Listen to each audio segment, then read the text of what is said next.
A huge shout out to Magic Mind for sponsoring today's podcast.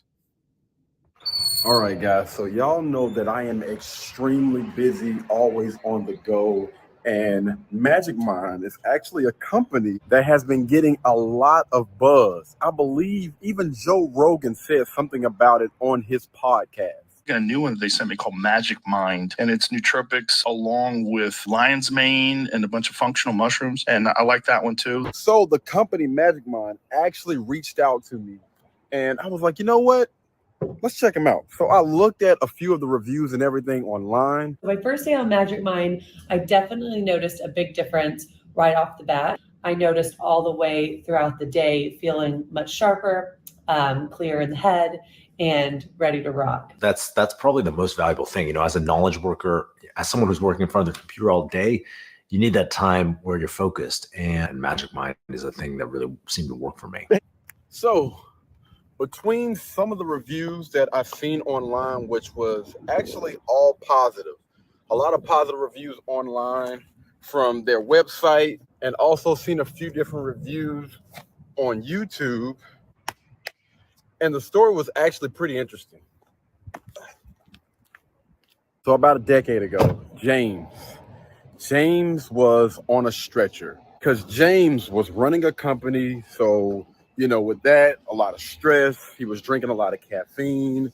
And it turns out his heart had been beating at 175 beats for the last 3 weeks.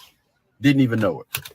So he was basically diagnosed with a heart condition because of all of that stress and that caffeine. At the time, he didn't have any other solutions, so he actually came up with one. So a few years ago, James actually came up with Magic Mind. This is supposed to be a natural way to help you out with a lot of those things that we struggle with throughout the day. So when it comes to Magic Mind, it's supposed to have a lot of those natural ingredients. So it has a lot of things that's going to help with focus, things that's going to help with energy. And a lot of us honestly need that throughout the day. And you also use Magic Mind for less stress throughout the day. So after reading those reviews and hearing and listening to his story, I messaged Magic Mind back and I was like, you know what? Send me some over. I'm curious. They end up sending some stuff over and I tried it out for the first day. And this is how that went. All right, guys, the time now is about 5:53 p.m. I get up early in the morning, man, so I'm a little bit on the drain side. And I have a podcast that I'm going to be doing at 11 tonight. Now, I don't want to take any naps because I still have a lot of work that I need to get done. So what we're going to do is we are going to try Magic Mind for the first time. All right. So I don't know if you're supposed to shake these things, but I'm going to shake it up and then we're going to try it. First time trying Magic Mind. All right. I'm going to give a little bit of time for it to kick in before 11. So we'll see.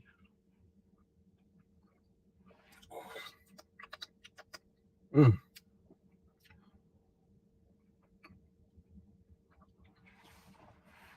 Whew. Man, that's a strong taste. Good grief. Whoa.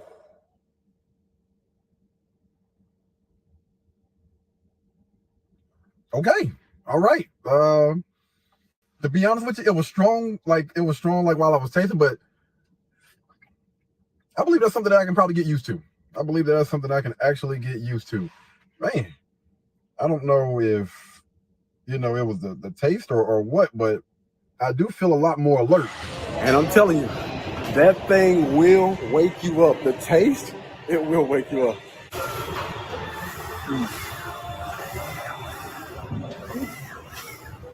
So for you to see all of the real benefits and stuff from Magic Mind, they recommend that you use it at least for 5 days before you really get a feel for how well that thing works. I haven't made it to that point just yet. I'm only a day in, but I will give you guys an update a little bit later on to let you know how this journey has been for me. But there will be a link down in the description below for you guys to go and check out Magic Mind. Once you guys do order, y'all please tap in, comment down, and let us know how Magic Mind worked for you. All right. Until the next time, man, y'all be blessed. Y'all be beautiful. And I'll catch you guys in the next one. Peace. Blueberry, Burberry, button-up. Tan skin, mixed race, buttercup. Canada weather, got a bundle up. I'm trying to work, she hit my phone, she wanna. Whoa, too bad was you know they wrong. Yo, what up? What's going on, y'all? It's been a long time coming, man, but we are going to kickstart this thing by, again, giving a huge shout out to Magic Mind for sponsoring all of these videos, all of these different podcasts that we've been doing. Huge shout out to Magic Mind and all the rest of the other companies that are sponsoring my other channels. Don't worry, I'll actually leave a little link down in the description below for you guys to go and check out all of those different companies that have sponsored us so far.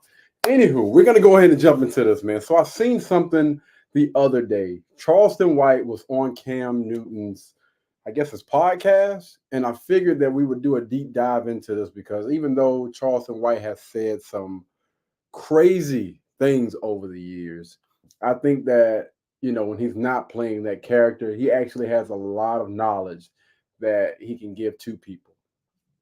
And so I'm going to go ahead and pull this thing up real quick. If you guys are not familiar with Charleston White, I'm going to just tell you, this guy, he is like no other, okay? He can be a little bit extra at times, you know what I mean? You got to be able to tell the difference between when he's playing a character versus when he's being serious, all right? So anyway, we're going to go ahead and bring it up again. So Charleston White is basically a social media guy, and Cam Newton will actually get into that and explain to you guys exactly what he does. And hopefully you guys have heard of Cam Newton, right? Football played for the Carolina Panthers, New England Patriots, and I'm not sure what other team he actually went to. But anywho, without further ado, let's get into it. Let's go. Okay, let's just put it like this. And let's come up with a rule. Don't say what you won't say in their face. Dion. His wife too. You think so? You would you Man, if me and Beyonce had to be around each other for 2 weeks, you right, I get her. So he's a Crip rapper, rolling 60, right? King Von is a serial killer, documented by the FBI. Who wouldn't say? I'm not. I'm not. and I'm over here trying to talk. I did. You interfering with me? And You my don't need bitch. love her. I love my. How you gonna love her and you gonna put your hands on her? Same reason you whoop your kids and tell them you love them, and this why you doing this. No. Yeah, you weapon. See, I don't fight fair. See, most is a prize fighter. I'm a surprise fighter. So I want y'all to keep in mind, this is a 3-hour stream. All right, this is a 3-hour stream. We're gonna try to, you know, of course, you know, butt in when we can, but 3-hour stream, so I had to speed this thing up. All right. Yo, what are you doing? I'm giving you unbelievable content for the masses. And you just gonna keep it to yourself? Do me a favor, tap that red button right there, subscribe, and it literally takes no time. Try to see what happens. Yo, what's good? What's popping? What it is, what it ain't, what it could be, what it should be, what it would be. Cam Newton, the son, Mr. Boogie, the all, here with another episode of Funky Friday. And I promise, I really do promise to give good content for the masses, but most of all, I promise to keep it funky for your asses. Now, boy, are we in for a treat today? But I went from possibly losing it to now being on the same page, been DMing and communicating and conversating for months. So long that, bruh, we finally here. You may have seen him on social media, entrepreneur, comedian, influencer at its all-time heights. I present the son, introduce the others. Mr. Charleston White. What's up, man? I like that introduction. Boogie Doll, huh? Mr. Yeah. Boogie Doll. Yeah. It was one thing left out of the introduction. Talk to me. I started out on the internet as a frustrated youth advocate. Okay. I wasn't an entrepreneur. I was a struggling single dad who financially didn't have the means to put gas in the car every day, Okay. but was still working in the community.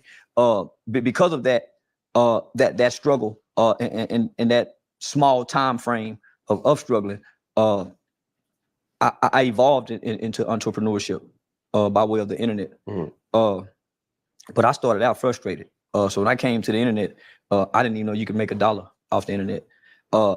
Financially, I didn't know how to create a business. But yeah, I want you guys to pay close attention to what he's saying right now, because the things that he's talking about right now, people never talk about. And again, he does say things for clicks and views or whatever, you know what I'm saying, to kind of like to go viral, to kind of shake the internet up. But this is the reason why people are paying him $20,000 per interview.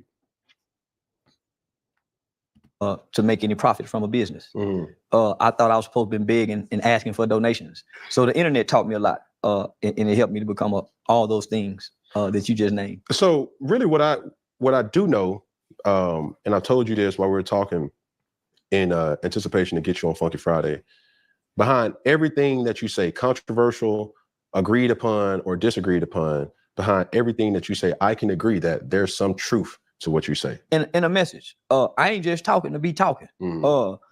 I ain't started out trying to be funny. Mhm.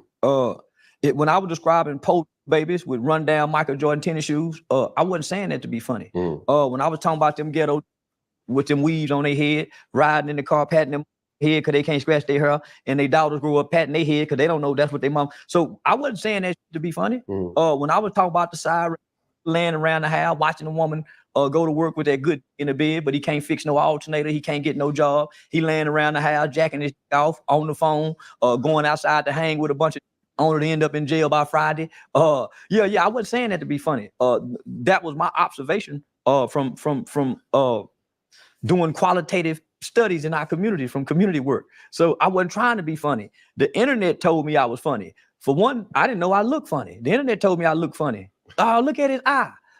Look at his dread. So nigga, I didn't know I looked funny. I thought I was cute. Oh yeah, a lot. So the internet shaped this what they see today. Okay. Well, I must admonish the viewer to understand this. We ain't even 5 minutes into this segment, and we already ruffling some feathers or may. Don't bring your shadow band ass over here to Funky Friday and get my shit shadow band too. But we're gonna have a good time today, because one thing that I do believe in is accountability. One thing I do believe in is making sure that I don't judge, right? Yeah. Even though in my religion I love it so much so that it reigns supreme of everything in my life. I think sometimes as Christians we can't have this judgmental attitude. One of the first things some of the most devout Christians do when you go to church is, where you been? Mm-hmm. I ain't seeing you. And so when you go, if you go to church and then you don't go to church and you come back to church, the church will make you feel shame in their judgmental approach. Well, where you been? We ain't seen you in a while.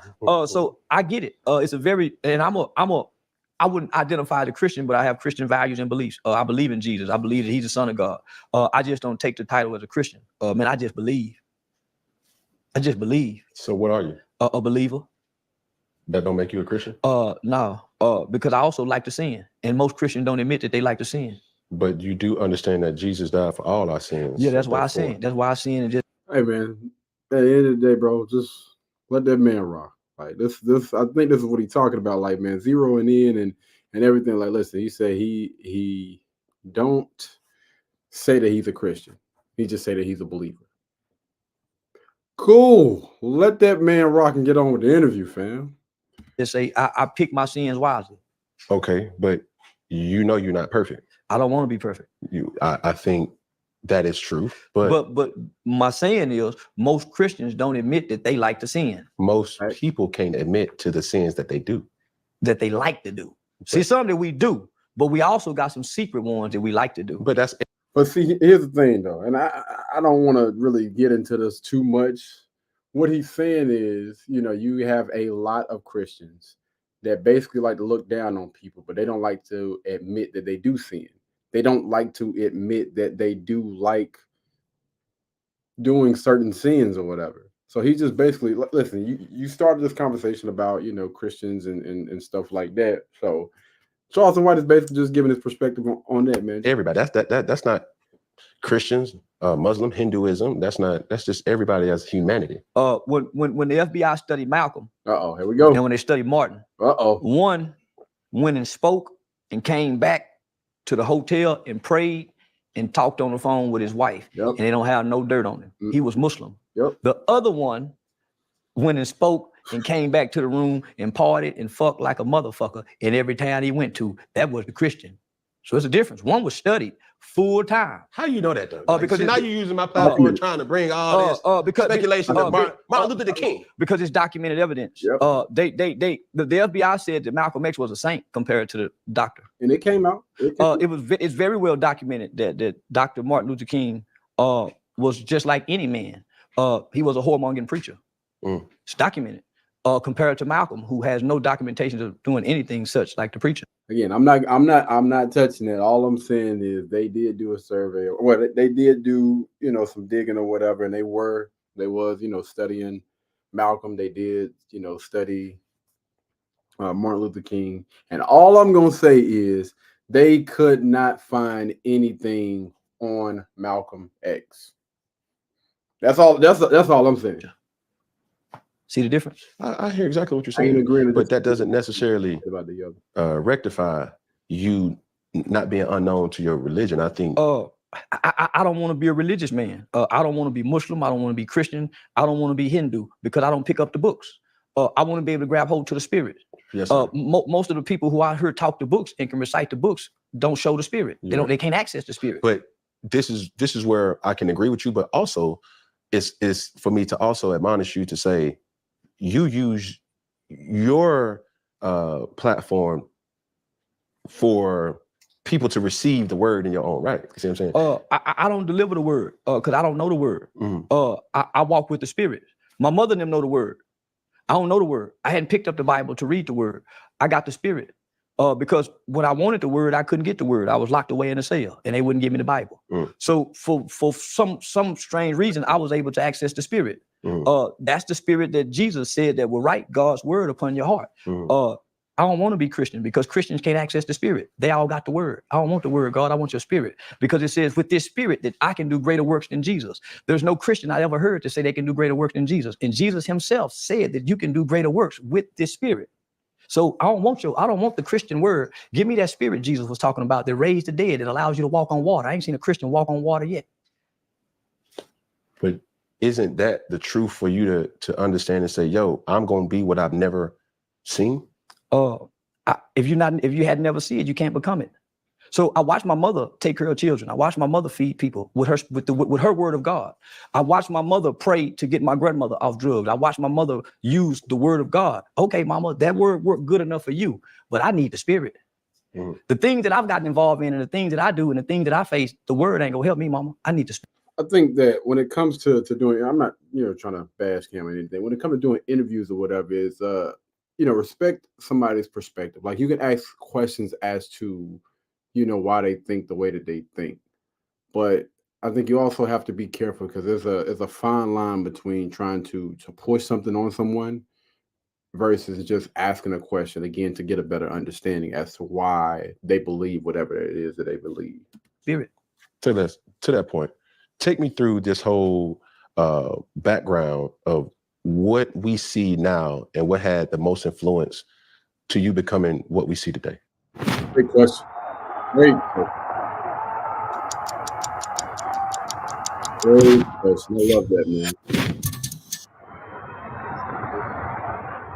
No. I fell in the washing machine when I was 5 years old. So my mother was asleep. I snuck outside and I was in the laundromat playing on top of a washing machine. And I was jumping up and down, getting ready to jump off of it, but I was jumping hard. The lid popped open and I fell in and I broke everything from my waist down. We end up suing Quick Wash. And the reason we won the lawsuit is one of the reasons why now when you open a lid to a washing machine, it stops. Wow. It was supposed to stop and it didn't. Wow. So I broke everything from my waist down. So I had a bone pop out here, I had pins in my leg. This is at 5 years old. In the washing machine spinning like this. I pulled myself out and then passed out. I was in a full body cast from here all the way down with a stick between my legs. So I had to lay flat like this. And I had to learn how to walk again. Wow. I was walking in that body cast. They thought it was a miracle. They thought I was a miracle child. I rose up one day in that body cast and started walking with a broken up body. I got the Spirit of God at an early age. So 2 years later after that, I put my right eye out. So I've had 9 eye surgeries. When I used to put that oxygen mask and make a nigga go to sleep, somewhere in the Bible, they says to be absent from the body is to be present from the Lord. Whenever you go to surgery, you're absent from your body. In my mind, I vividly remember having dreams going somewhere to heaven as a kid. So you only have sight in one eye? Yeah, this is a prosthetic limb. It's a glass eye. Oh, wow. So that's from 5 to 7. Okay. So I had to learn how to rewalk again with no problem. So I ain't got no hip or nothing. So if I was to stand, I ain't got no hip or nothing. So that's at 5. At 7. So from 7 to 12, I had 9 eye surgeries. So I never really got to go to school. So I had a private tutor. It's things that I remember educational wise that I don't know how I got this knowledge. They don't teach us about Jim Brown in school. Nigga, I know everything about Jim Brown, the abolitionists. I got knowledge and information but that white tutor, I had a white tutor in the 80s coming to my home to teach me. So I was groomed to be an intellectual. So I didn't really get to go to school to the 6th grade. By the time I got to the 6th grade, I caught a capital murder case in the 8th grade. So I'm an institutionalized baby from medicine, hospitals, to now incarceration. I'm a book-driven baby. I've been reading books all my life. I ain't been outside playing. I ain't played no sports. I've been reading books. Again, so now what you are witnessing right now, because again, when you look at the short clips and stuff of Charleston White, you see a completely different side of him. What he's been able to do with that knowledge, from what he's saying, really paying attention to how everything works, you can see how he's quickly developing a mindset to be able to put together something that he knows that's going to honestly work for him, which is that viral Charleston White that we sometimes see. He knows exactly what it is that he's doing, man. I've got a brain full of knowledge. I've been watching television, studying movies and actors. That's how I can act. So what you see now is a product of a system. Nigga, I'm an educational baby. That's why my knowledge and my articulation is what it is, because when I went into the system, I began to read more books. So when niggas were playing dominoes and watching rap videos, I was reading Danielle Steele Love novels. So I'm very charismatic. I'm very charming. That's what you think? Yeah. Well, that's how I've been able to get by getting in trouble. But let me getting in front of a judge and being able to say, yes, sir, no, ma'am, yes, ma'am. Getting in front of a probation officer, knowing how to make eye contact, sit up straight, look them straight in the eye. All of that was charming things I learned as a kid to get out of trouble. Out of all those books that you had access to, you ain't never had access to a Bible? Yeah. I refused to read the Bible because I couldn't, as a kid, I couldn't connect to the language that the Bible wrote. Thou art. My understanding couldn't comprehend that. Okay. Were you coherent to understanding that there were different versions of the Bible? Yeah, I understand about the council when they introduced Cesar Bagaria as the white. Also, I mean, I'm not saying that these Bibles did not exist. You got to understand, Charleston White, I don't know if that dude is in his 40s, 50s. Yes, those things did exist and everything, but a lot of that stuff wasn't easy to access as much as it is today. I think that a lot of us forget, you know what I mean? Like, internet is pretty new. The cell phone, pretty new. Access to a lot of different things is actually really new, but a lot of these, millennials or whatever, they don't understand that. Like, yo, bro, all you had to do was, you really had to, kind of do, I'm not going to say like a deep dive, but I'm just going to say information was not as obtainable as it was or as it is now. It just wasn't. Man with the blonde hair, and they took out pieces of the Bible. So I know the Bible have been dissected to brainwash, to control. Yes, so what I did was, but not more or less that level. I'm talking about the international version. I understand it, but as a kid, you don't know that. Yes, sir. As a kid, you don't know to pick up this book and say, okay, they got a King James version. Okay, you don't know this. All you know is here, read the Bible. They said read the Bible, and you can't really understand what the preacher's saying. Correct. But I have a mother who are quoting scriptures, and I'm hearing her say these scriptures, but they're not making no sense. All things work for the good of those who love God, is called according to his will and his purpose. My mom locked up here for murder, and I'm gonna be here for 4 years. How is this gonna work for my good? But she's trying to explain this to me, and I'm saying, man, shit don't make no sense. I'm rejecting everything she's saying. For one, most kids reject what their parents teach them because you think the world know more than your parents. So this ain't making sense, mama. This God that so loved the world that'll give us his son, then why this kid over here get molested if God love us? Where my daddy at, mama, if God's so good? You keep hiding about God good. How he good? How? And so it ain't making sense. So you don't believe in this scripture, raise up a child in the way he should go? As a kid, don't know scripture makes sense. I know it now. That's of course. So, but as a kid, it says train up a child. Yes. How many parents are really training? We're raising our kids. We ain't training them. That's why when they get in situations, they don't go to their training to make good choices. When police get in situations, they go to their training. They training is to shoot. Where? Shoot to kill. Why you didn't shoot him in the leg? Because he was in a situation where he had to fall back on his training. And there's a silhouette where they're trained to shoot center mass. So that's why they don't shoot you in the leg. So what training are we giving our children where they get in a situation where they choose the training? We're not training. We raise our kids. How do we raise them? Food, shelter, clothing. We ain't training these kids. We ain't training these motherfuckers. So we ain't trained. We got to go to work. Mama got to go to work. Daddy cross town playing stepdaddy, making more babies. Who training us? Nobody. We're being indoctrinated at school and we're being programmed by the culture. Who's training us? So we can mistrain up a child. That's why the kids ain't going no way, because ain't nobody training them. They're raising them. They're providing good homes, good clothes, good foods. But other than that, there's no training. Man, when I tell you, this dude just said a freaking mouthful. If you look across the spectrum, you look at the way that, children are being raised. We see so many children out there, man, they're not even 10 years old, quoting all the Sexy Red songs, the Meg Thee Stallion songs, dancing, twerking at a young age. They got on these wigs, weaves, long fingernails, cursing in front of their parents, cursing in front of other adults. And if a child does get in trouble at school, the very first thing that those parents are doing when they come up to the school is they're defending that child without even asking any questions. Like, I've seen it time and time again. I actually used to work at a gym. All right. I don't want to put down the gym that I used to work at, but I'm just going to say it is a lot of disrespectful children.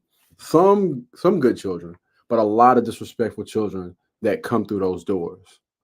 And I used to see this thing time and time again, those counselors, those camp counselors that, tell a child, sit down, you've been misbehaving or whatever. I need for you to sit down and take some time out or whatever. Child is disrespectful, yelling, cursing, I'm going to call your parents. Call the parents. And the very first thing the parents do when they come up there is act, if not worse than what the child was acting. Yelling, cursing, just like, ma'am, I'm trying to explain to you. The only thing I asked for your child to do was sit down and take some time out because they pushed, because they were doing something that they didn't have any business doing. And understand this, I'm not treating your child any different than any other child. These are the rules that need to be followed. And if they aren't followed, then there's consequences behind their actions. It's sad that you have to try to explain that to a parent, not the child, but the parent. You're explaining this to the parent, and the parent again is acting worse than that child. I don't think, when I look across the board, if you just look at it, I'm not even thinking about moms and dads. Let's just think about people in general. Are people in general living as grown adults, male or female, in a way that they're teaching or showing, this is how you're supposed to move as an adult? Are you working? Are you taking accountability for your actions? Are you, doing things in the community or whatever? Are you striving to be a better version of yourself than you were yesterday? No. When you look at the majority of people, a lot of them are running in the Victim Olympics, partying, smoking, drinking. It's just a cycle, man. It's just nothing. That's why we're not in Boy Scouts. That's why we're not in ROTC. That's why we're not in no type of physical training to teach us how to do push-ups outside of sports. So as a kid, your parents are trying to introduce you to God, but you looking at the circumstances in a situation that y'all growing up in. So God ain't making sense to children no more. It ain't making sense. Was I blessed because when I go to school, the kids at school ain't blessing their food, but you got me blessing my food. I did. It ain't making sense. Ain't nobody at school blessing their food. So I'm supposed to go to school and pray over my food. No, I ain't doing that, Mo. Because my peers supersede what you're trying to teach me if you don't have a bunch of money to buy my attention. So my mother was financially stable to buy our attention. So this is where I have to disagree with him on, right? And this could apply for some children, but I would disagree when it comes to, when you instill in a child to be a leader and not a follower, to always stand on your morals, your values, your character and everything. There was nothing any child could do or say, my peers could do or say, that's going to convince me otherwise. If I'm doing something and I know that this is right and you try to convince me otherwise or you're not doing, I don't care. That does not matter to me. You can speak and talk to anybody that I have went to school with, and they will tell you 10 times out of 10, if that guy is doing something, don't try to convince him, because I kind of led with my emotions or whatever, which probably wasn't the best way to go about doing things, but I knew and I understood that, what you guys are doing, I can't really rock with. Again, the smoking, the drinking, the doing all of that crazy stuff. And if I'm saying you don't have to say your grace. I don't care. I'm gonna say my grace. I'm gonna say my grace. I'm gonna do what I was. And I think that if you really instill certain things in a child, some of them, not all of them, some of them may, go to the left for a while, but they will always eventually come back. But the ones that you really put that in them, like that's who they are, that's who they're going to be. Again, a leader, someone that's not a follower. Like those children that I cannot be swayed. And by this time, like, in middle school, I pretty much just kept to myself. So I really didn't give a damn what anybody else is doing. But I started to, gain a little bit more friends and stuff, you know what I mean, when it comes to playing football and stuff like that. So more people, kind of gravitated towards me or whatever. But even then, again, before me just chilling or whatever, this is what I do. It is what it is. You have some children out there that was having sex in middle school. I'm good on that, man. I'm good. What your mom do? My mom worked for General Motors, retired from General Motors. The backbone of America, the blue collar worker in the 80s. In the 80s. So we were very financially stable. I had my own bedroom, homie, in the 3rd grade. I had my own phone line. I had the bunk bed, bed with the desk. I had the basketball goal. I had the remote control car. We had the Nintendo with the power pad, the duck hunting game. I had the Jabot. I had all the name brand stuff that a kid could want. But for one, mom wasn't at home. She had to work. So she provided a great home life. But when we got out of school, she was going to work. Daddy retired from the Navy. He doing his own thing. Were you raised in a household with your mom and your dad? No, just mom. Were they ever together? Yeah, they were together. The first part of my life. But that's a vague memory. Yeah, but when you say first part, I have no memory. Okay, now do you think that had any type of trauma in your growth as a man? The absence of a father in any child's life leaves a child hurt, but ultimately develops a child as an angry kid, and he can't nobody explain why the little motherfucker just angry. That's the absence of a father. But so both my brother. You're speaking from the son's perspective or the female's perspective? I'm speaking from the son's perspective. So both my brother and I grew up with just a good mother, a good loving mother. When I was 8 or 9 years old, homie, my brother looked at me and said, "When I grow up, I'm gonna kill somebody." Man, I looked at that nigga and ran down there. Mama, Kevin, say when he grew up, man. Boy, come here. What you mean? Well, I grow up, I'm gonna kill. And so she spanked him when she should have been exploring in anger. Long before a kid gets angry, they feel hurt. Nigga, where my daddy at? Mama, where daddy at? What Tupac say? He heard mama crying. Mama, where my daddy at? Heard you crying late night through the bedroom door. And do you love me, mama? Why they keep on calling me nigga? Get my weight up with my hate and pay them back when I'm bigger. So that's the 12-year-old big body kid, nigga, that they done put in football that grandmama and them scared of. When he get mad, he huffing and puffing. He kicked the door. He punched a hole in the wall. He pushed his little sister down. Get that weight up with my hate. So just think about my brother saying this, nigga, I'm 8 years old. He 10. Nigga, he killed somebody at 17. Man, when I tell you this dude is dropping a lot of freaking knowledge, man. And I think about a lot of guys that I grew up with. And I think that a lot of us can honestly admit to this. A lot of us grew up in single parent households. And a lot of guys that I know, a lot of girls that I know had a lot of, and still are holding on to a lot of anger in their heart because that other parent wasn't there. In most cases, the dad wasn't there. And you have these questions. You're wondering and you're asking yourself, where is dad? Where is pops? Like, why isn't he here? And luckily, when I got out of trouble the last time or whatever, I went to go speak to my dad. After all these years, I went and had a heart-to-heart conversation with him. And I forgave him. And all of that hate and anger and everything that I was holding on to, it was a sense of release, man. It's important. Like, listen, some of us were not as fortunate as others. Lucky enough, blessed enough to have both parents in the household. But you as an adult, hopefully, maybe that other parent is here. Go and speak, go and talk to them, and hopefully you can get some type of closure. I can tell you right now, no answer that they give you is going to feel like it was worth, like, that, okay, that makes sense. No, you're not looking for that. You just look, hey, listen, can you explain to me why you weren't there? Let's start off by having a conversation to see and get, where your mindset was with all of this. Luckily I had someone that took accountability for their actions, did not point the blame at anybody else. I wasn't there, blah, blah, blah, blah, blah, whatever. I respect that, and I forgive you. And when I tell you, man, listen, crying, boy, he cried. Boy, I ain't even gonna say what I was doing, but yeah, man, because I was yelling and screaming.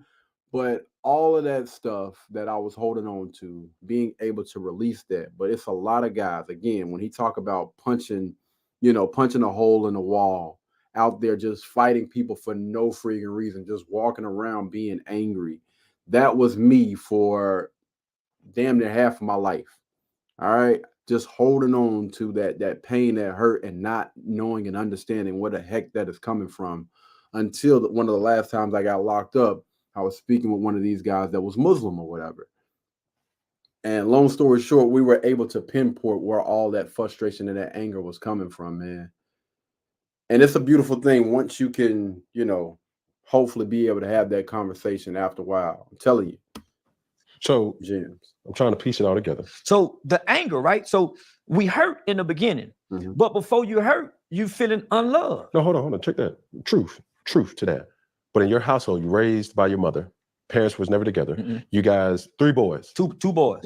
So just you and your brother. Just me and my brother. 2 boys. So you only got 1 sibling. Yeah. So, but I had a sister come later in life. When I was 13. Okay. So we got uncle, we got granddaddy, we got grandmama, we got aunts, we got cousins. So we got a big family. Yeah. And we got males there. But they ain't the right kind of male.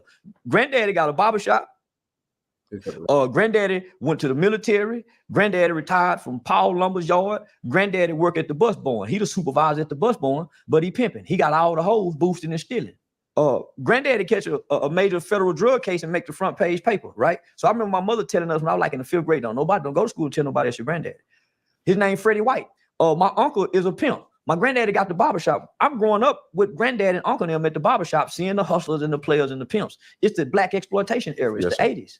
So that's what he mean when he say, good grief, man, the wrong type. I'm like, how can they be the wrong type? So I got men in my life, but my mother is contrasting and countering what we're seeing. Right. She's trying to raise us to be opposite of her brother and her daddy. So she's trying to instill good morals. But nigga, who fucks up the kids more than the bullshit uncles in the black family? Because Uncle Wayne is the pimp with the Rolls Royce. Uncle Wayne is the pimp walking through with the briefcase full of money, the trash bags of money. So as a kid, you see the dynamics of how the family treat Uncle Wayne. Everybody kiss his ass, and he a woman beater. So everybody kiss his ass. So it's no different than the D-boy uncle, who in the household with the mama who got the favorite brother. He coming through with the pants sagging and the gun. The nephews and them is picking up these traits as he stopped through and get us some money, get out with money, rub them on the head, let them ride in the car with the hoes and the bitches. So I was a little king, like the little kid Finesse 2-time guy. I was that little nigga with my uncle now, being exposed to this shit. So that's the dynamic of the loving single black mother who's God-fearing, who's trying to teach her kids good morals and values, but she don't have the time because she got to work and provide a good living for them. And there's a missing piece, and the father being the absence of the father. Yeah. So the absence of the father, who's supposed to step in? An uncle, a cousin, somebody within the family, figure within the family before she have to go out and get a coach. Correct. But nigga, there's no positive male figures. They teaching us the bullshit. Toxic. And they telling us don't listen to your mama. Boy, you gonna be a trick listening to your mama. So they really got you. So yo, as a child, you're battling different things. Don't listen to your uncles, and your uncle saying, don't listen to your mama don't know what she's talking about. You but you're gonna be a little bitch. You know, say, hey, you're gonna be a man. We all go through those types. So not only that, when mama leaves, just like every other kid, what we do, we cut on that television. So now when we cutting on the television at this time, homie, gangsterism being introduced. Nigga, mama at home. And what I see on TV is being propagated. It's being glorified, imagery, right? It's no more Big Daddy Kane's. There's no more Kid and Play. There's no more MC Hammer niggas dancing. Imagery is now being subjected to children through the hip hop The culture. bad boy, the outlaw. Come on, homie. NWA, the gangster. Yeah. Nigga, fuck school. I pull a G about a week. Fuck school. Just that small line right there in a rap song. I pull a G about a week. Fuck school. That was KRS-One saying that. So when I cut off my television, nigga, them images that I see, that's like Uncle Wayne, the pimp. Yeah, that's who you relate to. Come on now. So now I'm spending the night over my homeboy houses. Nigga, they brothers is uncles is drug dealers and gangsters. They looking like the imagery. So now we're starting to take on the image. How do we learn the behavior of gangsters? Through the lyrics in the movies are now being shown to us. Now, rather than us wanting to play football, nigga, we want to be Too Sweet. We playing Too Sweet. The guy that can whoop everybody in prison in the movie Penitentiary. Instead of doing kung fu and doing karate, nigga, we playing High Top and Rocket on Colors. So mama at work while all this dynamics is changing. With no absolute clue. Don't have a clue what's going on because nobody is hip to this new culture, really. Yes, sir. So now you have people who are becoming aware of the words in these lyrical contents, and now they're starting to put parental advisory labels on tapes. But mama and them don't have the time to sit and listen to this shit. They tired. They getting out work tired. Then one of us is having problems in school. So she got to take out work to come deal with this one. So because she's dealing with this one, guess what? The younger one flying under the radar getting in trouble because the oldest one is getting in so much trouble. Man, this is crazy, bro. And I'm thinking about what he's saying and visualizing how many households is actually going through this, man. And I'm gonna say probably the majority. More than likely, the majority are actually going through this. Sad to say, sad to think about, but that's reality. And that's what's happening in these households. It's becoming overwhelming. It's only one parent. It's only one parent. Not only that, the problems and the frustration of the children is mounting on top of whatever problems you're having at work, whatever financial problem, and your relationship problems. So along that, as or not just you, but what you've been able to verbalize and picture paint is a typical situation in Black America. I call it the traditional single African-American parent home. It's so not problematic. It's trauma-based. It's trauma. It's trauma-based. In that household that's festering, and you're building the next generation of killers, pimps, drug dealers, because that's what they see. Out of fear. You do this. It's some mothers. All my partners, they got the gangster mamas. Them niggas was some of the most hardened killers in the streets because their mothers groomed them. The nigga who was groomed to be hard on a woman, he's very abusive because his mother taught him these traits. Damn, man. Good grief, bro. This is tough. And whatever mama teaches, we stand on it. I'm gonna say it again, nigga. Whatever mama teaches, we stand on it. That's why, nigga, I repeat a lot of the shit my mama say. Nigga, mama said at the Bible. So, nigga, so if you the street mama, that's why the whole mama is so dangerous.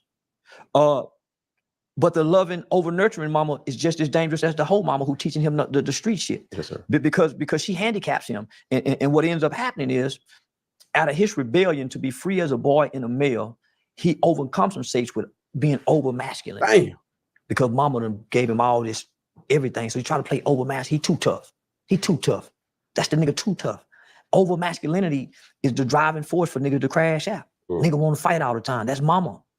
He don't know to think because being analytical is a man's natural behavior, not an emotional state.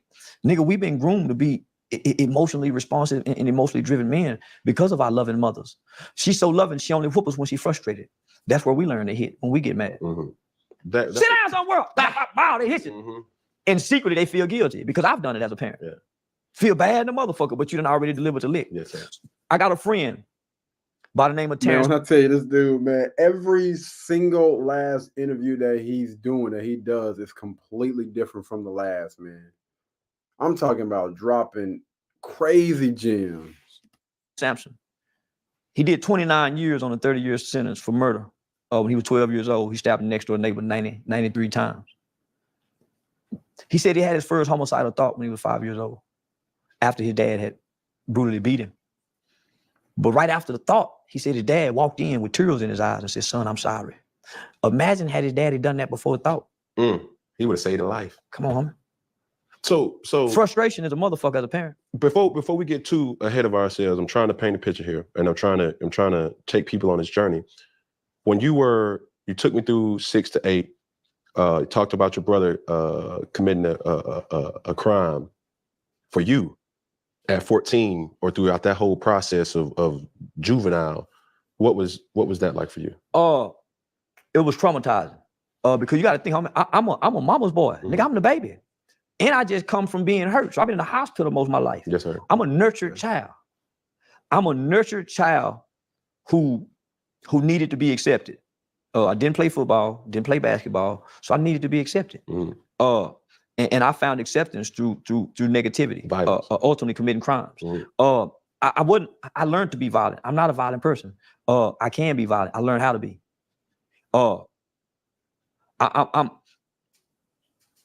I've done a lot of violent things in my life, but I was playing, trying to fit in with the environment. We laughed after we committed that murder, but it wasn't funny. Well, what happened though? We went to the mall to go steal some starter jackets. So I had ran away from home. So my mother, I told you I got a younger sister. So my mother was pregnant. My brother was already off in the boys' home. So my brother had already been to the boys' home like 2 or 3 times, right? So he was already troubled. Because he was so troubling and giving mama such a hard time, I'm going through the adolescent stage. And of course, the adolescent stage is going to be a bunch of rebellion. Right. So I'm really following his lead, but I'm flying under the radar. Correct. So mama and them missing a lot of shit because I'm charming. I know how to pull my pants up and I'm sneaking out. So mama don't know until I start getting arrested. Conniving. Very conniving. Mischievous, as they called it back then. Man, good grief. When I say, man, yo, this is insane, bro. Yo, to be honest with you, I'm able to resonate with a lot of things that he's saying. Like thinking about my older brothers, how I went about doing things, and my mom getting that phone call late at night to find out that her son is locked up in jail right now. And she having to come get me out. It's like 2-3 o'clock in the morning. And she's just like, yo, wait, what? Like, you can't be talking about my son. My son is in the bed, sleep right now. Wow. This is crazy. So my mom get pregnant with my little sister. And naturally that triggered me into another part of rebellion. I ain't gonna be the baby no more. Right. You the man. Yeah. Like, I ain't gonna be the baby big no brother more. now. Yeah, but I didn't want to be the big brother. I want to be the baby. Yeah. Nigga, I'm the baby. And so naturally I rebelled at 13 years old, going on 14, mom to have another baby. So I ran away from home. And I tell this story. I used to run away from a good home, nigga. My own bedroom, walking on marble floors, bathtub trimmed in gold, nigga, food in the icebox to go play poor with my partners in the projects because I wanted to be accepted amongst the poor. Because the culture in our community make you feel like you ain't real if you ain't embraced by the poor. So well-to-do kids throw everything away just to go hang with the poor in the projects all day, doing nothing, just hanging. So that's what I wanted to do, man. So I ran away from home and went and did it. And went on a crime spree from snatching purses, stealing cars, breaking into houses. That's how we was able to get the gun. We broke into one of my former girlfriend's houses, whose dad was a Dallas police officer at the time. Stole their Nintendo VCR, went and pawned it. Just on a crime spree. But boy, you was hell, boy. We see, children are impulsive, right? That's where brain development comes in at, right? The prefrontal cortex. So most kids, unless they come from extreme poverty, are not committing crime for financial gain. It's for the thrills and feels, the excitement of this shit, the rush. Yeah, the rush. So that's the impulse. Adrenaline. Yeah, that's the impulsiveness of a kid when you're supposed to be getting this playing football. You're supposed to be getting this in boxing, but we're not. So this the element of children that's getting their sports fix, right? Yeah.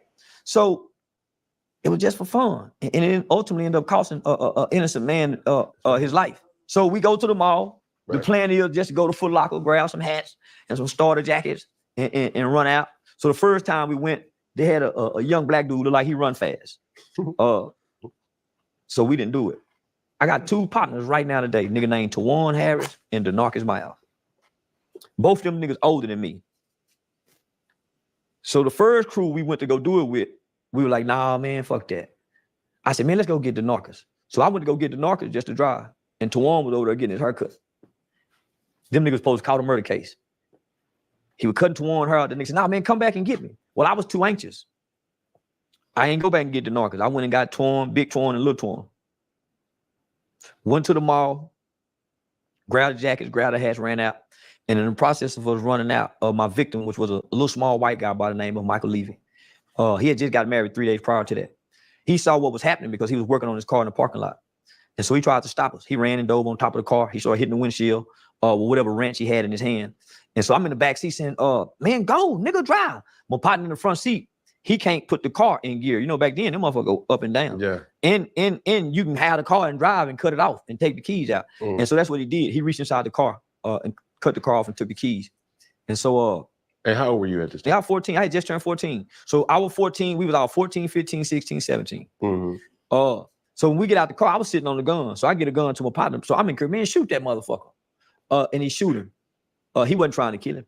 It just did. The gun that we had was a 38. Well, actually, was a 357 snub note with blue tip hollow points in it. So when he shot the gun, it went up and hit him one time in the chest. And because of the bullets, they thought we shot him in the back. You know, because them motherfuckers expand as soon as on impact. So they thought we shot him in the back. He died in the parking lot. So Tony Dorsett had just opened the club up. He was still playing for the Cowboys. I think he had just retired for the Cowboys or still playing. He had just opened the club up right where the incident occurred. So it made headline news, front page paper. It was real big because we were 4 black children who had killed the white man. And in a week, within that same week, 3 skinheads had killed this black man that was sitting on the back of his car. So both of them were very high profile cases, which of course, in the media, the white kids were being treated lenient and we was getting more time. But I got less time than anybody. But my mother was financially able to go out and get some of the best lawyer representation in the city, which was a guy by the name of Carl Mallory and Louis Stearns. And Carl Mallory is dead now. May God rest his soul. And Mr. Stearns ended up becoming Judge Louis Stearns. So he just retired from a judge. So I had 2 of the best lawyers in the city. My co-defendants, their mama and them couldn't afford that shit. One of my co-defendants got out on bond. And his mother moved him to, I think, Oklahoma or something. And he ended up dying, running from the police in a high-speed chase. My oldest co-defendant got 99 years, went back on appeal, and was released on a 25-year sentence. The 16-year-old shooter got 75 years. He's still incarcerated right now to this day.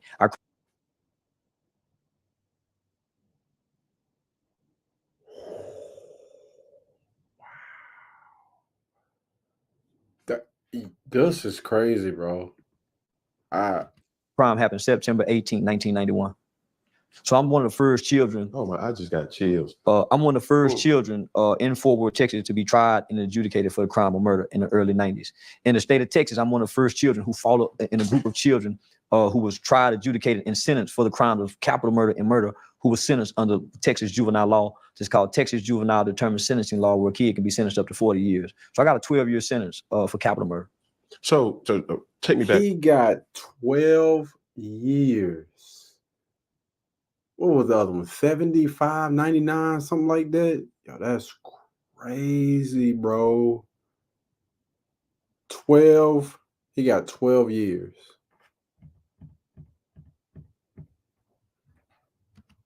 Real quick. To the individuals who killed the black boy, how long did they get? Boy, I almost said his name, Josh. I think Josh got like 12 or 13 years. The white guy who pulled the trigger, he got like 50 years.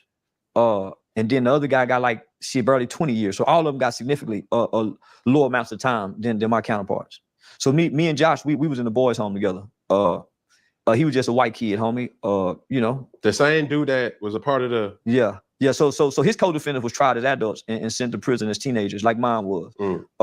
Josh should have been tried and sentenced to prison, but he was a white kid. The only reason I wasn't tried as an adult is because I was 14, so I didn't meet the certification age. But the following year, the state of Texas lowered the certification age where a 14-year-old can be sent to prison. Ultimately, they lowered the age to 10 years old, where a 12-year-old can be sentenced to life without parole. So many people don't know, up until 2016, that there was only three countries on this entire planet that would take a 12-year-old kid and sentence them to life without parole. That's America, Sudan, and North Korea. At 12 years old. At 12 years old. Catherine and Curtis Jones is 2 children out of Florida. who was sentenced to life without parole. Sarah Cruz and life without parole. Man, I can go on and on. Man, I'm gonna tell you, man, this it's a bit much. It's gonna be probably like maybe 2 or 3 parts to this because I got to get back on my jog in a second. But just listening to what he's saying, and I was actually in DJJ, and there was some kids in there that we were locked up with that had what we call juvie life. Some 12-year-olds that had juvie life. I'm just like, yo, first of all, what are you doing in here? And what the heck did you do to get juvie life? Like, took it to the chin too. Like, it didn't bother them because they were already in and out of DJJ, man, and it didn't bother them at all. I just thought that's crazy. But for a 12-year-old to be sentenced with life without parole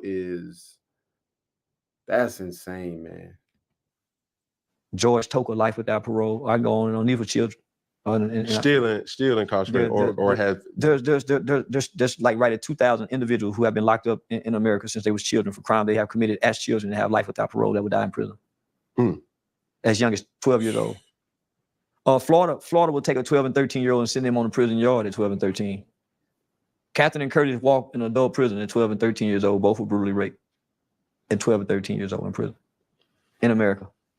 So what I'm hearing in this particular moment is like prison reform is essential. It's real. It's very essential. It's very essential. You have to understand, homie, there was 20 or 30 years of our country who believed that we should be tough on crime. And they became tough on crime.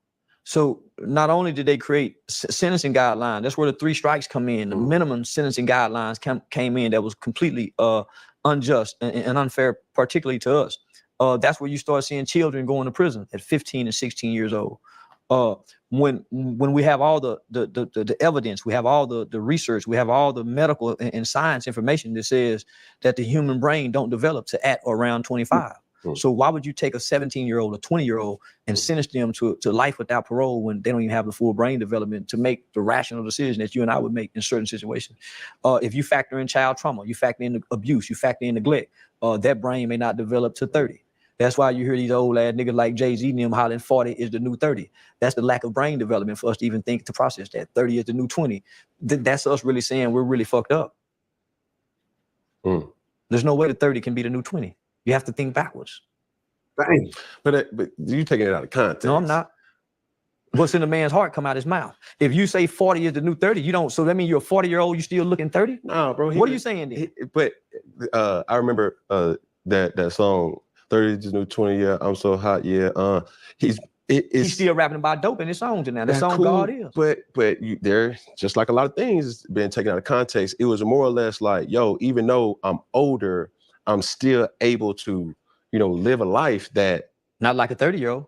That's the problem with the black man. He won't grow up. He won't grow up. He still want to be 40 and live like he's 30. What's wrong with being 40 and living like you're 40? Why you still want to live younger? The goal is to grow old. All right, listen to this man drop knowledge, man. Listen, Cam getting uncomfortable. But he's speaking facts, though. Not get younger. So the goal ain't to keep all my black hair. The goal ain't to go and put a whole bunch of pretty white new teeth in my mouth the older I get. I'm going to lose a side tooth. It's okay. I'm getting old. Nigga, I'm going to get a bald spot. It's okay. I ain't got to go get the man weed. So that's what's happening, homie. We shaming old. So that's why the old niggas saying, oh, look at you, old nigga. Because we shame to be old. So our kids shame the old. Ain't nothing wrong with 40 being 40, my nigga. Yeah. Wow. But what got you onto this activism in the community? Because I had people who poured into me when I was a fool. So before I got out the juvenile system, I wasn't exposed to gangs. Yes, sir. I grew up in an upper middle class neighborhood with white kids from the 3rd grade. I don't know nothing about the hood shit. Nigga, I used to go to my Aunt beating them house and see them nigga with the blue flags. And then I saw that shit on colors on TV. I didn't know what that shit was until I went into the juvenile system. So when I got into the juvenile system, you see rolling 60 Crips, you see rolling 30 Crips, you got Altadena Block Crips, you got original Swamp Compton Crips, you got Fire Deuce Hoover Crips, you got GDs, you got Black Gangster Disciples, you got Spanish gangs, you got all these different gangs. And it ain't no football team. And I'm gonna be here for the next 4 to 7 years. Get in where you fit in. Correct. Because it's the boy sport in here. So nigga, I joined the game. And when I got introduced to it, Now, when I was locked up in DJJ, they do have a lot of, even in the juvenile detention center, they do have like gangs. They were trying to get me to be a part of the Bloods, but no. Now, in a lot of cases, you're gonna have to fight. But coming from and I want to say this to all the mamas, coming from a single parent home with just mama in the house, never been spanked by a man, never been disciplined by a man, never had a hug from a man, never been kicked in the ass by the man. When I got introduced to the gang, it was everything I was looking for. Nigga, I got an uncle in the gang. I got a big homie. I got a nigga playing OG just like the daddy. Yeah. I got brothers. These are your male figures. That There you go. And they ain't number 2-3 years older than me. Yes, sir. It's like the nigga in the 9th grade looking up to the senior. It's like the nigga in the 8th grade looking up to the 11th grade. He like a big homie. He like daddy. It's like the nigga in the 6th grade looking up to the nigga just got in college. dang. He's still a kid too. But the 6th grade nigga don't know this. Correct. These the big homies now, nigga. These the daddies. These the uncles. And nigga, I fit right in and I became the little homie everybody loved. And I worked my way up the rankings. Showing out for them niggas. I just want to be accepted, nigga. So I'm gonna do what these niggas won't do. I'm the little nigga all the big homies love. So yeah, nigga. So but it's people like me that's sitting back coming to work every day looking at this little nigga, reading books. All right, I think we got something going on with the stream real quick. Let me see what's going on. Hold on 1 second, y'all. I think we're losing. Let me see, losing a little bit of connection. Let's see what's going on here. Y'all make sure y'all let me know, man. If this thing starts to glitch or anything, let me know. I will definitely try to check on the Wi-Fi and make sure everything is straight. My apologies though, man. Let me see. Yeah, it's only at 1080p. What's going on, fam? Come on now. Get it right. All right, let's try to dive back in. Let's see what happens. Looking at him, his test scores, seeing he's smart, he got potential. His mama coming to see him. He making phone calls, he getting mail, he getting cards, he getting letters. Man, this little boy playing. These other kids ain't getting none of this. So you got workers who sitting back looking at the dynamics of all these kids they work with. And it's their job to say, man, why y'all hanging together? Y'all don't fit together. Hold on, wait a minute. Let me see. I'm gonna bump it down a little bit. 720p. I'm gonna put it on 720 and see. So it was the workers who were seeing the good in me. I ain't seeing the good in me because I'm playing bad. They seeing past the act. It's a facade. It's just a facade. I'm playing. Nigga, I ain't even none of this shit. That's why I'm so easy to quit when I got my senses. So it's some niggas get stuck playing that because they don't have no out. You said something, and I want you to say it. Nigga, I got an out. I'm smart. Yeah. Nigga, I can pass my GED. I can take college courses. Nigga, I can go before the parole board and look at all these white people out and talk. It's a lot of niggas can't. Yeah. So they don't have no out. Nigga, they ain't got no mama sending them scriptures. They ain't got no mama calling praying with them. They ain't got none of it. So I'm hanging with these niggas with no out, but I got an out. Yes, sir. So it was the workers who made me realize, homie, you bullshitting. So when it was time for me to go back to court, part of the law is you go into the juvenile system until you're 18. 30 days prior to your 18th birthday, you go back before your sentencing judge. And the sentencing judge will make a determination whether you're going to be transferred to the adult prison system, whether you're paroled or you're recommitted back into the custody of the youth system. Now, if you're recommitted, that means the juvenile system has jurisdiction over you until you're 21. You get out at 21 and you're free. Your record is sealed. If you go to prison, then you do the remainder of your 12 years. So I'd already done 4 years at this time on 12. My victim's family played a big part in me not going to prison because they was a forgiving white family. So I could never be angry and hate white people because I took a white man's life only for their family to be loving and forgiving. And so it's hard for me to develop hate in my heart. I hate things, but I don't hate people. So I actually got to look at these people and hear the words, I forgive you, we forgive you. Not only that, I had a compassionate judge. My judge is the same judge who sentenced the little white kid Ethan Couch to the 10 years probation for those 4 DWI murders. Judge Jean Boyd. So in her defense, many people believe she should have sent that little white kid to prison. And many people believe she should have sent me to prison because that was a recommendation for the state for me to be transferred to the adult prison system. Remember, I told you my mother said, I'm not asking for him to be released. If I would have been released at 18, I was bringing home the gangbanging mind. Mm-hmm. At 21, I brought home the youth advocate mind because in those 3 years, I began to work the programs. Hold on, sit tight real quick. So you say at 18, you went back in front of the judge for a transfer hearing. To go transfer hearing. Your mom had the opportunity to either say, I would have been paroled home that day. I would have came home and been on parole for 3 years. And free in essence, but you had parole. Yeah, I would have been free. I could have, at 18 years old. And she said what? Okay, all right. So we good now. I had to go over there and check some stuff out, man, but we good now. Let's rock. Sorry.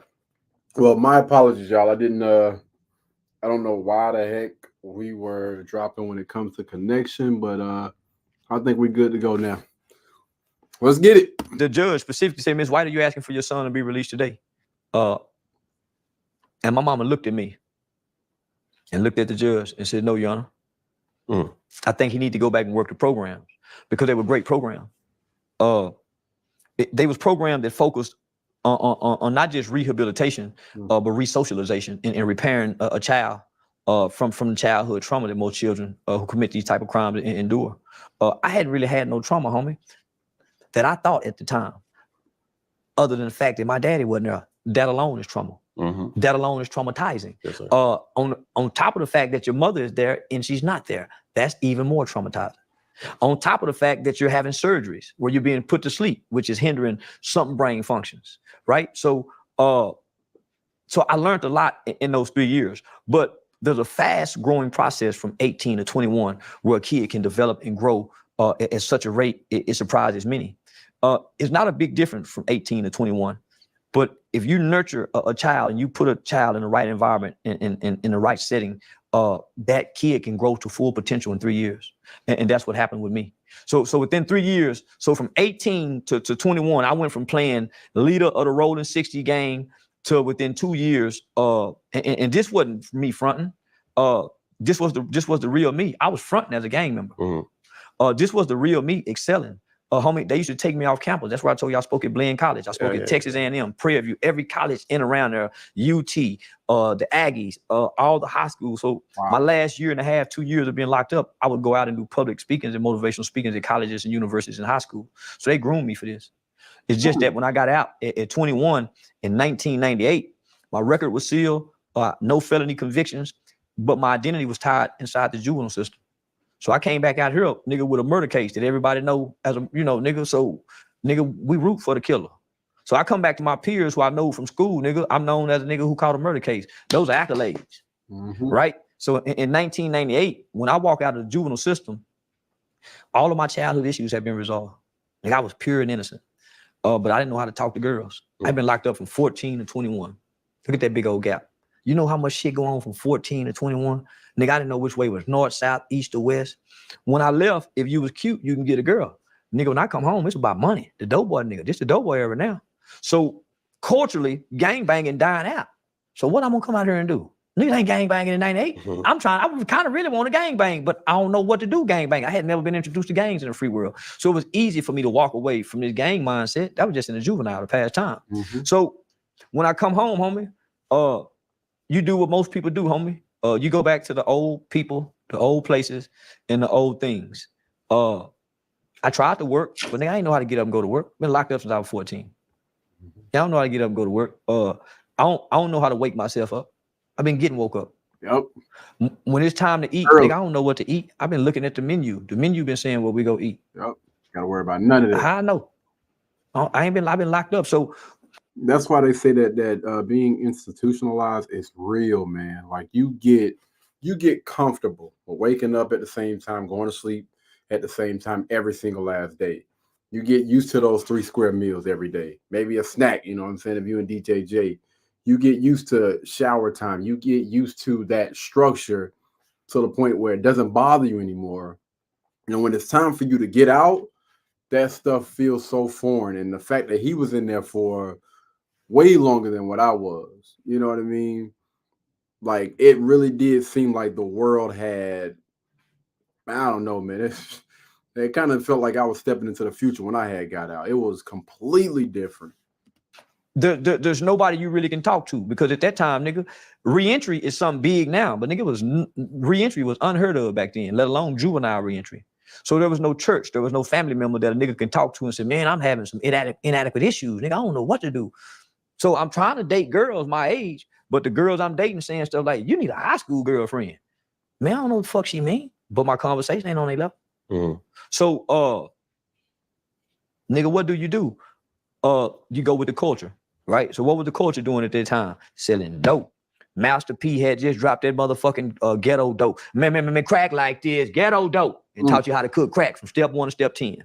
So I decided to go to college because one of the benefits of aging out of the juvenile system in the state of Texas is that you become a ward of the state. So once you get adjudicated for a crime, your parents are no longer your parents. You become a ward of the state. Mm-hmm. So meaning you're a state baby. So one of the benefits of being a ward of the state is they pay for my college tuition up to a PhD. So right now I can go back to college and they still pay for my college tuition. Mm-hmm. So that's what you talk about, using the system. I honestly, I didn't know that. That's crazy. That was one of the things that I tried to do when I first get out, but I ain't had nobody guide me. So I went to go enroll at the University of Arkansas in Fayetteville, Arkansas. In the process, I had a cousin who was going to school up there. He was the president of the BSA, Black Students Association, and he had a fascination with wanting to be the weed man. So me and him come home one day. He done got the football playing niggas money. He done went and got 10 pounds of weed. I don't even know how much a pound of weed cost away. I just decided to drive. Get stopped and get pulled over with 10 pounds of weed, catch a drug trafficking charge. I hadn't even been out 8 months. After going being 7 years. Damn. 90% of juveniles are rearrested within 1 year after being released. 85 to 90% of adult inmates are rearrested or back in prison within 5 years after getting released. Those numbers don't lie. So I fit in those stats.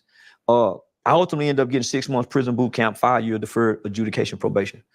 In the process of trying to complete those 5-year deferred adjudication probation, the nigga just trying to find an identity. Mm-hmm. From 21 to 30, the black man, the black boy, he struggled with trying to find an identity. That's why you see him in his 20s, and from 19 to 21, he hanging with a certain group of niggas. He trying to find somewhere to fit in. Then he with this group of niggas. He trying to find somewhere to fit in. Then he over here trying to do this. It wasn't until I started having children that I found an identity. Because other than that, nigga done pimp, nigga done sold drugs, nigga done robbed, nigga done all the things we think we supposed to do on the streets other than rape, child molest, and shoot dope. Right? So all the gangster shit we think we supposed to. So nigga go try all that shit, homie. And God bless me not to get in no trouble, catch no time. So I hadn't been in no trouble as an adult that'll warrant me to go do a bunch of motherfucking time. I've been submerged. I haven't been a criminal. I've been submerged in the criminal elements of our society because of our culture. Right? So what do you mean by that? A nigga get a job and have a quarter pound of weed at the warehouse and be selling weed at work just to have a little extra money for gas. Correct. A nigga have a homeboy who sell weed and got another homeboy who trying to buy some weed, and he a middleman, a little drug dealer, get him extra $700. So I was submerged in the criminal elements trying to find an identity. But that's all you know too. Well, it wasn't all I know. Because I'm educated. Yeah. I can read, I can write, I can do a resume, I can go get an interview and can sell myself in an interview to get a job. Because those are the things I started doing when I was tired of doing wrong. You're doing wrong because you think wrong is the right thing to do in the mind state that you're in. Easy. Right? We got an element of our culture to tell us doing wrong is right. You got your parents teaching you what's right and what's wrong. When you do wrong, it don't feel right, even when you try to justify it. And so that's where I had gotten in life, homie. I had a son, and I knew that I have options. Man, my nigga them got to sell dope because they mama was on crack. They have to do this. I don't. And so that's when that light. You know what? We're going to go ahead and stop it right there, man, right at an hour, guys. So again, this will be a series. We're going to do part 2 and part 3. I don't know. I might do part 2 a little bit later on today.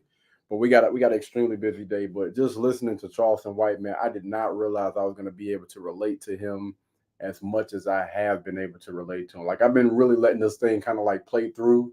And I've been thinking about, different things that I experienced with my life and how it almost it aligns with a lot of the things that he's saying. And it's scary and it's crazy that. And I'm actually blessed that I was blessed and I was fortunate enough not to, go as far as he went with this thing. You know what I mean? Definitely giving credit to the people that was in my life, my mom, my my aunts, my uncles, grandma, and the people around, and eventually I got a chance to speak and talk to my dad. But yeah, man, this is I think a lot of younger men would be able to relate to what he's saying. And a lot of women as well, a lot of young girls, maybe older women now would be able to also relate with that. When your dad is now not there, it's a lot of questions that you have, and that hurt turns into anger, frustration. And if you're not careful, man, that stuff will eat you alive. That's why it's important, again, that you have these conversations. Hopefully, you're blessed enough to still be able to have these conversations. That's why I'm not one of those people that hold on to a grudge that's going to, keep that anger balled up. We can have a conversation, man. When I tell y'all, I've gotten so good at that now, to be able to speak, ask questions, listen, to get a better understanding for, how people think, how they operate. And that has honestly helped me excel in every single part of my life. And it starts there. It starts with you being able to have that conversation.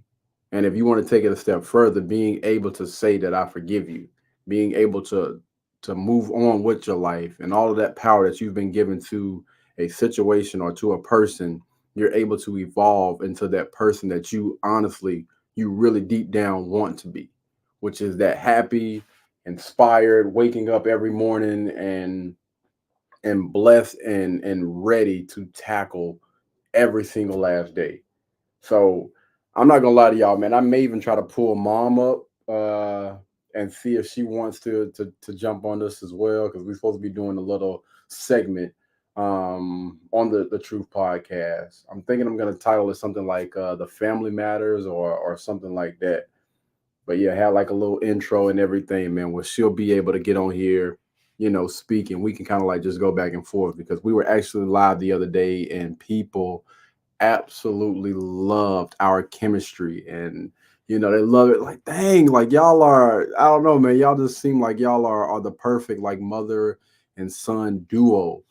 And I honestly feel like I could speak and I could talk to her about anything, as well as my dad, even though we weren't necessarily in each other's lives for like 15, 16 years or whatever. But being able to have that conversation, being able to forgive, being able to move forward, I'm telling y'all, man, it is everything. Everything that you didn't expect plus more. Being able to forgive, man. And again, even though Charleston White has had a lot of crazy viral moments over the years, and to be honest with you, one of the first clips that I can think of, I was like, yo, I can't stand that dude. He said something about Nipsey, and I was like, yeah, nah, I can't rock with that, man. I can't rock with that. I can't support him. How in the world are you going to sit there and talk about, Nip, man? But again, me thinking and moving based on emotion without getting a better understanding for, why he do some of the things that he do. Honestly, that man is trying to put food on the table for his children. Like he said, he was a single parent or whatever, trying to take care of his children, trying to leave some type of, money behind so that they're taken care of. And one thing that I was able to connect with him and a lot of other guys that are on these type of platforms is, men do a lot of things that people are not going to understand why. And sometimes, people are never going to be able to see the bigger picture, whether it's a close family member, a friend you're trying to look out for, a child, a sister, brother, whatever. You're trying to look out for them. A lot of times they're not going to really understand why you're doing the things that you do. But if you're coming from a good place and listen, I got a goal, I got something that I'm trying to shoot for, and I'm going to get there. And even though you may not understand now, when we get to that point, you'll see. You'll see, man. And again, listening to him, listening to people like Kevin Samuels. I know a lot of people got a lot to say about Kevin Samuels. Listen to people like Anton Daniels, MTR, Poor Man's Podcast, like a lot of those guys that a lot of people can't stand. because of their delivery, because of how they do certain things. But I'm one of those people that I can understand and I can look at the bigger picture always. All right. Let's just take feelings out of this thing for a second and let's try to listen to what what the message is behind all of the smoke and mirrors or whatever. The overall message is to get you to be a better version of you. The overall message is for you to take accountability for your actions. The overall message is to get you to that end point from point A all the way to point Z. And in order for you to get to that point, you're going to have to put that doggone shovel down. You're going to have to stop feeling sorry for yourself. And you're going to have to start to move. Because right now, a lot of us are just wallowing in our tears. You're not going to get from A to Z sitting right there. All right. You have to move. And from all of these guys and people that I've been able to watch and really listen to, all of them honestly seem like they have like a similar message. I don't know why that is, but yeah, all of them seem like they have a similar message to get to a common goal, which is a better life for you and the people around you. That's all it is. Anyway, guys, I'm going to go ahead and end this right here, man. Thank you guys so much for tuning in, man. Again, there will be a part two. There will be a part two to all of this. I'm trying to figure out exactly when I'll be able to drop that. Maybe a little bit later on today. I'll try. We'll see. Y'all know how that goes. We got another 3 miles that we got to knock out, and that's all I'm gonna say about that there, man. Them miles ain't no joke. But anywho, I want to give another huge shout out to the sponsors of this YouTube channel, to this podcast, Magic Mind. Y'all know how we start is how we finish, man. We come in showing our appreciation and we leave out showing our appreciation. Before y'all get up out of here, man, y'all make sure y'all hit that subscribe button, all right? Oh, let me see if it really does that. Yeah, y'all make sure y'all hit that subscribe button. If you haven't already, hit that subscribe button, man. And we're going to end it right here. Y'all be blessed. Y'all be beautiful. And I will catch you guys in the next one. Again, thank you guys so much for tuning in. I appreciate the likes. Appreciate the comments. A huge shout out to Magic Mind for sponsoring today's podcast. All right, guys. So y'all know that I am extremely busy, always on the go. And Magic Mind is actually a company that has been getting a lot of buzz. I believe even Joe Rogan said something about it on his podcast. A new one they sent me called Magic Mind, and it's nootropics along with lion's mane and a bunch of functional mushrooms, and I like that one too. So the company Magic Mind actually reached out to me, and I was like, you know what? Let's check them out. So I looked at a few of the reviews and everything online. My first day on Magic Mind, I definitely noticed a big difference right off the bat. I noticed all the way throughout the day feeling much sharper, clear in the head, and ready to rock. That's probably the most valuable thing. As a knowledge worker, as someone who's working in front of the computer all day, you need that time where you're focused. And Magic Mind is a thing that really seemed to work for me. So between some of the reviews that I've seen online, which was actually all positive, a lot of positive reviews online from their website, and also seen a few different reviews on YouTube. And the story was actually pretty interesting. So about a decade ago, James was on a stretcher because James was running a company. So, with that, a lot of stress. He was drinking a lot of caffeine. And turns out his heart had been beating at 175 beats for the last 3 weeks. Didn't even know it. So he was basically diagnosed with a heart condition because of all of that stress and that caffeine. At the time, he didn't have any other solutions, so he actually came up with one. So a few years ago, James actually came up with Magic Mind. This is supposed to be a natural way to help you out with a lot of those things that we struggle with throughout the day. So when it comes to Magic Mind, it's supposed to have a lot of those natural ingredients. So it has a lot of things that's going to help with focus, things that's going to help with energy. And a lot of us honestly need that throughout the day. And you also use Magic Mind for less stress throughout the day. So after reading those reviews and hearing and listening to his story, I messaged Magic Mind back and I was like, you know what? Send me some over. I'm curious. They end up sending some stuff over and I tried it out for the first day. And this is how that went. All right, guys, the time now is about 5:53 p.m. I get up early in the morning, man, so I'm a little bit on the drain side. And I have a podcast that I'm going to be doing at 11 tonight. Now, I don't want to take any naps because I still have a lot of work that I need to get done. So what we're going to do is we are going to try Magic Mind for the first time, all right? So I don't know if you're supposed to shake these things, but I'm going to shake it up, and then we're gonna try it. First time trying Magic Mind, all right? I'm gonna give it a little bit of time for it to kick in before 11, so we'll see.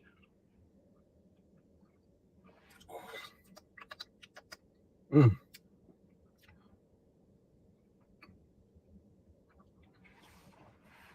Whew.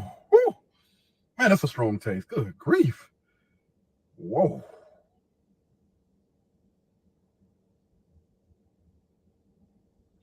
Okay. All right. To be honest with you, it was strong like while I was tasting, but I believe that's something that I can probably get used to.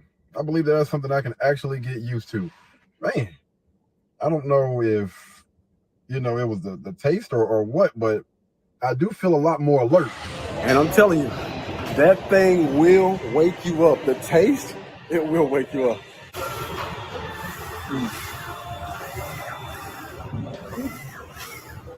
So for you to see all of the real benefits and stuff from Magic Mind, they recommend that you use it at least for 5 days before you really get a feel for how well that thing works. I haven't made it to that point just yet. I'm only a day in, but I will give you guys an update a little bit later on to let you know how this journey has been for me. But there will be a link down in the description below for you guys to go and check out Magic Mind. Once you guys do order, y'all please tap in, comment down, and let us know how Magic Mind worked for you. All right? Until the next time, man, y'all be blessed, y'all be beautiful, and I'll catch you guys in the next one. Peace. Blueberry, Burberry, button-up. Tan skin, mixed race, buttercup. Canada weather, got a bundle up. I'm tryna work, she hit my phone, she wanna. Whoa.